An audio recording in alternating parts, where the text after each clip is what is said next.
Good morning, আমি শম্পা। আমার little nest page থেকে নিয়ে চলে এসেছি আরও একটা নতুন ব্লগ। এই যে আজকে সেই আমার গুড্ডু সোনার এক্সপেরিমেন্টের শেষ পর্ব। কালকে আপনারা দেখেছিলেন যে ফুটন্ত জলে বেকিং সোডা দিয়েছিল, তার মধ্যে গাছের কিছু পাতা দিয়ে সেটাকে ফুটিয়ে রেখেছিল, সেটাকে নাকি 24 ঘন্টা রাখতে হতো। তো ওর কথা মতনই আমি বক্সে করে 24 ঘন্টা রেখে দিয়েছিলাম। এই যে আজকে হচ্ছে এটা শেষ কাজ, এখন শুরু হবে। এই যে দেখুন, এই পাতাটা যে দেখছেন, এটাকে নাকি ব্রাশ দিয়ে এভাবে হালকাভাবে ডললে এর মধ্যে যে গ্রিন পিগমেন্টটা আছে সেটা নাকি রিমুভ হয়ে যাবে। কিন্তু গ্রিন পিগমেন্ট তো রিমুভ হয়নি, পাতাটাই নষ্ট হয়ে গেছে। তাই গুড্ডু ভীষণ আপসেট। সারাদিন কাজবাজ করে রান্নাবান্না করে খেয়ে দিয়ে মিষ্টিকে নিয়ে যাচ্ছিলাম পড়াতে। ওকে বললাম তুই একটু আয়, তোকেও একটু ভিডিওতে নিই, বাট না, উনি আমার ভিডিওতে আসবেন না। তাই এই যে দেখুন, ভিডিওতে যাতে দেখিয়ে দিই তাই ভয় আগে হাঁটছে। তারপরে যাই হোক, দুজনে মিলে অটোতে বসে চলে গেলাম ও যেখানে যাচ্ছিলাম ওকে নিয়ে পড়াতে। এই পড়াতে যাওয়ার সময় অন্যান্য দিন অনেক সময় আমি অটোর হয়তো একদম সাইডে সিট পাই, কিন্তু আজকে পাইনি। তাই আজকে ভিউটা একটু দূর থেকে হয়েছে।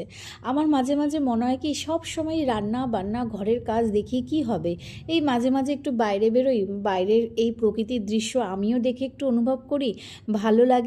আপনারাও একটু দেখুন, এই সব সমস্ত দেখলে না মনটাও ভালো হয়ে যায়। এই যে দেখুন, রাস্তা দিয়ে যাচ্ছিলাম। আজকে জানেন তো উল্টো রথ, তো তাই একটু তাড়াতাড়ি বেরিয়ে গেছিলাম, কারণ আর যদি বাই চান্স ভিড় হয়ে যায় সেই জন্য। আজকে অটোতে যেতে যেতে কিন্তু আজকে অনেক মজার কাণ্ড হয়েছে, সেই সব একদিন আপনাদের সাথে শেয়ার করবো খানে।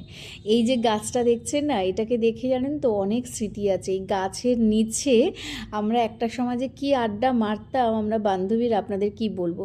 এবার বান্ধবীরা কেন আড্ডা মারতাম সেটা বলছি। এই যে দেখছেন মিষ্টি যাচ্ছে আগে আগেই রাস্তাটা দিয়ে, তো এইখানে আমরা পড়তে এসে আমরা সব বান্ধবীরা, মিষ্টি যত বন্ধুরা মারা আসতো, সবাই মিলে বসে খুব জমিয়ে আড্ডা দিতাম, চা খেতাম, চপ খেতাম। কিন্তু এখন আর সেসব হয় না। তো যাই হোক, এই যে বাড়িতে ফিরছি, বাড়িতে ফেরার সময় দেখলাম রাস্তার উল্টো দিকে যে দেখুন উল্টো রথের মেলা বসেছে। অনেক লোকজন, রাস্তা পুরো ওই দিকটা পুরো ব্লক করে দিয়েছে মানুষজনের ভিড়ের জন্য। যাই হোক, ইচ্ছা তো করছিল আমারও যেতে, কিন্তু অনেক হ্যাপা হয়ে যেত একবার রোড ক্রস করে যাওয়া, আবার এদিকে এসে অটো ধরা, তাই যাইনি। যাই হোক, আমি না যাই, অন্যান্য মানুষদের দেখেই আমিও খুশি হয়ে গেছিলাম একদম।